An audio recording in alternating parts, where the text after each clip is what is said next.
इस आयत में मजूसी यहूदी काफिर का जिक्र है। मजूस से मुराद आतिश परस्त हैं जो दो खालिक मानते हैं, एक खालिक खैर यज़दान और एक खालिक शर हरमन। ये लोग अपने आप को ज़रतश्त का परू कहते हैं और किसी नबी का नाम भी लेते हैं।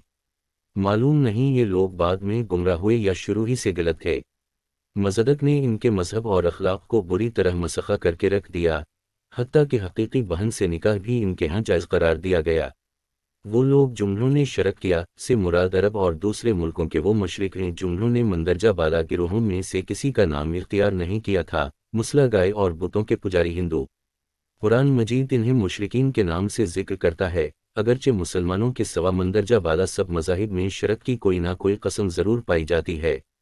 इन तमाम गिरोहों के दरमियान अल्लाह ताला का फैसला हाकिमाना इख्तियार की वजह से अंधा फैसला नहीं होगा, बल्कि अदल व इंसाफ होगा, क्योंकि हर चीज़ इसके सामने है, वो हर चीज़ पर गवाह है और हर एक को इसके अमल के मुताबिक जज़ा या सज़ा देगा।